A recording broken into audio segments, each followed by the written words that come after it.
கார்த்தி ரேவதி சீரியலில் இப்போ அருமையான அட்டகாசமான மாசான எபிசோட் வந்திருக்குன்னே சொல்லலாம். சாமுண்டீஸ்வரி வந்து வீட்டில் வந்து ஒரு ஃபங்க்ஷன் வந்து வைக்கணும். கார்த்திக்கும் ரேவதிக்கும் தாலி பிரித்து கோக்குற ஃபங்க்ஷன் வந்து கிராண்டாக பண்ணணுங்கிற மாதிரி சொல்லிட்டு இருக்காங்க. எப்படியோ கும்பாபிஷேகம் நல்லபடியாக வந்து பண்ணி முடிச்சாச்சு.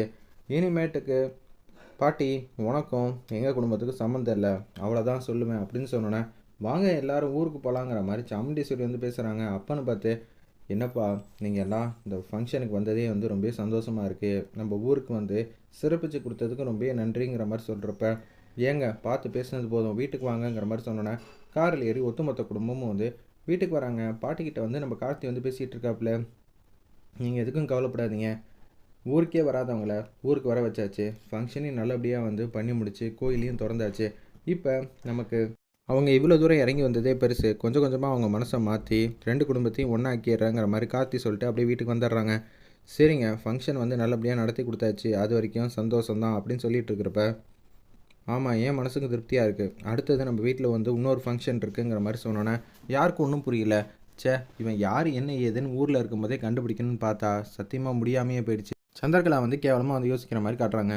ஒரு பக்கம், அக்கா என்னக்கா அடுத்தது விசேஷம் இருக்குது, எல்லா விசேஷம் தான் முடிஞ்சிருச்சு, ரேவதிக்கு கல்யாணம் ஆயிடுச்சு, தாலி பிரித்து கோக்குற ஃபங்க்ஷன் வந்து இருக்குது, அது நல்லபடியாக மண்டபத்தில் கல்யாணம் எவ்வளோ அளவு சிறப்பாக நடந்துச்சோ அந்த அளவு சூப்பராக வந்து நடத்தி வைக்கணும். ஏன்னா மண்டபத்தில் கார்த்தி தான் மாப்பிள்ளைன்னு தெரியாது, ஆனால் இப்போ எல்லாருக்கும் வந்து தெரியும் இல்லை, அம்மாவுக்கு வேறு வேலையே இல்லை, எப்போ பார்த்தாலும் வந்து சேர்த்து வைக்கிறதே வந்து வேலையாக வந்து வச்சுருக்காங்க, எப்படி இங்கேருந்து தப்பிக்கிறது ஒன்றும் புரியலையே அப்படின்னு சொல்லி யோசிச்சுட்ருக்காங்க. நான் வேறு வந்து வெளிநாடுக்கு போனோம், அப்படி இருக்கிற சூழ்நிலையில் எப்பட்றா அம்மாவை ஏமாத்துறது, அம்மா கிட்ட முடியாது அப்படி இப்படின்னு சொல்லி சண்டை போடுறத விட அம்மா பாணியிலேயே போயிட்டு ஏமாத்துறது தான் சரியான வழியாக இருக்குங்கிற மாதிரி அந்த இடத்துல ரேவதி வந்து யோசிச்சுட்ருக்காங்க.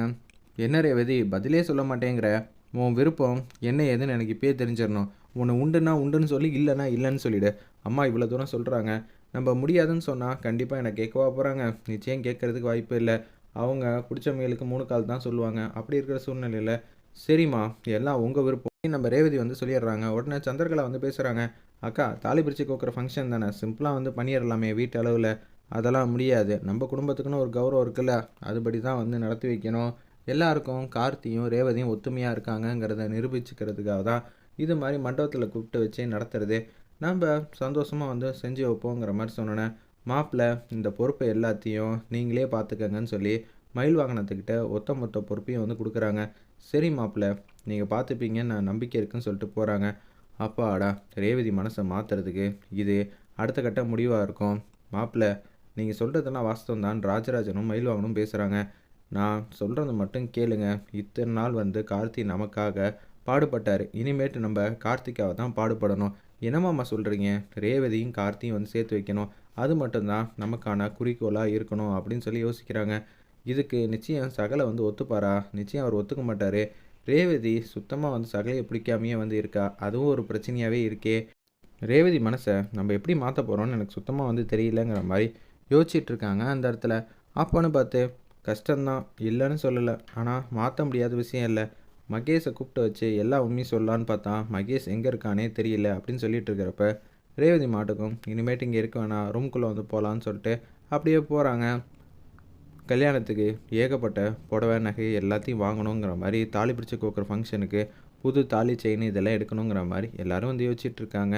அந்த இடத்துல என்னது அம்மா ஒவ்வொரு வாட்டியும் நம்ம விருப்பத்தை கேட்டு அப்புறம் கேட்ட மாதிரியே வந்து எடுக்கிறாங்களே, ஆனால் ஒரு வாட்டி கூட இந்த கல்யாணம் வேணுமான்னு என்னை பார்த்து கேட்டதே இல்லை, இவங்களோட பிரச்சனைனால தான் நான் இந்த ஊர்லேயே இல்லாமல் வெளிநாடுக்கு வந்து போகிறேன், இனிமேட்டு நான் என்னத்தை சொல்கிறது, ஆனால் அம்மாவை மீறி நம்மளால் எப்படி போக முடியும், நமக்கு யாரோடதாவது உதவி வேணும், அப்படி உதவி இருந்தால் மட்டும்தான் ஈஸியாக அம்மாவை ஏமாற்ற முடியும், ஆனால் உதவி செய்கிறவங்க கண்டிப்பாக அம்மாவுக்கு ரொம்ப வேண்டிக்கப்பட்டவங்களாக இருக்கணும், அப்போனா அம்மாவை ஏமாத்துறதுக்குன்னு தான் ஒருத்தர் இருக்கானே ராஜா, அவங்ககிட்ட தான் கேட்கணும்னு சொல்லிட்டு யோசிச்சிட்ருக்காங்க. அந்த இடத்துல நம்ம ரேவதி மண்டபத்தை பிடிக்கிறதுக்காக நம்ம மயில் வாகனம் வந்து போகிறாங்க. பெரிய மண்டபமாக இருக்குது, இது மாதிரி ஒரு டேட் வந்து அத்தைக்கிட்ட கேட்டுட்டு வந்து சொல்கிறேன், இந்தாங்க அட்வான்ஸ் பண்ண வச்சுக்கோங்கன்னு சொல்லி 1,00,000 ரூபா வந்து கொடுக்குறாங்க. அந்த இடத்துல சரிங்க ரொம்ப சந்தோஷம், ஃபோன் பண்ணி கேட்டுட்டு நாளைக்குள்ளே நான் டேட்டை வந்து சொல்லிடுறேன்னு சொல்லிட்டு போகிறாங்க. நம்ம மயில் வாகனம் வீட்டுக்கு வந்துடுறாங்க. வந்துட்டு இது மாதிரி மண்டபத்துக்கெல்லாம் காசு கொடுத்தாச்சு, இனிமேட்டு சந்தோஷம்தான் அப்படின்னு சொல்லிட்டு இருக்கிறப்ப பாட்டிக்கு வந்து ஃபோன் அடிக்கிறாங்க. பாட்டி அடுத்தது நம்ம வீட்டில் ஒரு விசேஷம் வச்சுருக்காங்க சாமுண்டீஸ்வரி, என்னையா சொல்கிற? என்ன விசேஷம்யா? திருப்பி நீங்கள் ஊருக்கு வந்து வரப்போகிறீங்க. என்ன விசேஷம்னு சொல்லவே மாட்டேங்கிறியே? ரேவதிக்கும் கார்த்திக்கும் தாலி பிரித்து கோக்குற ஃபங்க்ஷனை வந்து கிராண்டாக மண்டபத்தில் வந்து வைக்க போகிறாங்க. நீங்களே ஒரு நல்ல நாள் பார்த்து வந்து சொல்லிட்டீங்கன்னா அந்த தேதியை நான் வந்து சாமுண்டீஸ்வரி கிட்ட வந்து சொல்லிடுவேன் அப்படின்னு சொன்னேன். சூப்பர்யா சூப்பர்யா, மயில் வாகனம் பிச்சிட்டப்போ மண்டபம்லாம் பார்த்து முடிச்சாச்சா? இப்போ வந்து சொல்கிற அப்படின்னு சொன்னேன். இப்போ தான் தகவல் வந்து சொன்னாங்க. மண்டபத்தை பிடிச்ச கையோடையே உங்ககிட்ட வந்து சொல்லிட்டேன். போதுமா பாட்டி, நல்ல நாளாக பார்த்து சொல்லுங்கள் அப்படின்னு சொன்னேன். சரியா, நான் ஒரு 10 நிமிஷம் கழிச்சு கூப்பிட்றேன்னு சொல்லிட்டு கேலண்டரில் நல்ல நாளாக பார்த்து வந்து குறித்து கொடுத்துக்கிட்டு இருக்காங்க. அப்பா முருகா, இவ்வளோ நாளாக நீ என் குடும்பத்துக்கு வந்து சாதகமாக ஏகப்பட்ட வாட்டி வந்து எல்லாமே செஞ்சுருக்க. ஆனால் இப்போது என் மனசுக்கு வந்து ஒரே ஒரு சங்கடம் மட்டும்தான். 25 வருஷமாக வந்து ராஜா சேதுபதியோட ஆசையை வந்து நிறைவேறாமல் இருந்துச்சு. நிறைவேற்றிட்ட. அது மாதிரி ரொம்ப நாள் வந்து எடுத்துக்காதப்பா. கார்த்தியும் ரேவதியும் சேர்ந்து வாழ ஆரம்பிக்கணும். அதுதான்ப்பா வந்து எங்களுக்கு இருக்கிற ஒரே ஆசை. நீ நினச்சா மட்டும்தான் உண்டுங்கிற மாதிரி சாமிக்கிட்ட வந்து வேண்டிக்கிட்டு இருக்கிற மாதிரி காட்டுறாங்க.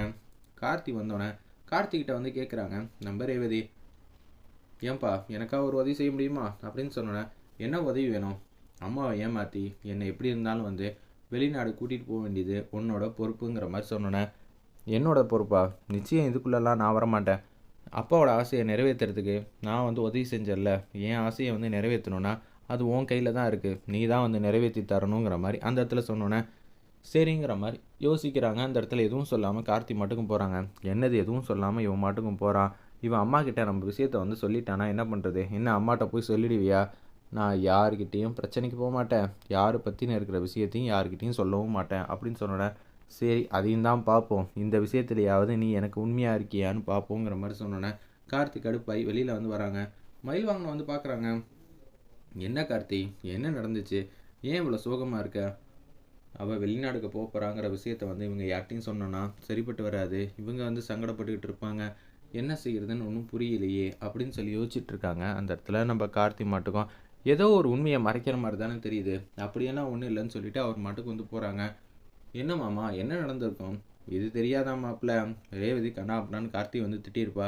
என்ன நாடகம் போடுறியான்னு. அதனால தான் வந்து மாப்பிள்ளை வந்து ரொம்ப சங்கடப்பட்டுட்டு போகிறாங்க. இது பிரச்சனைக்கு ஒரு முடிவே இல்லையா மாமா?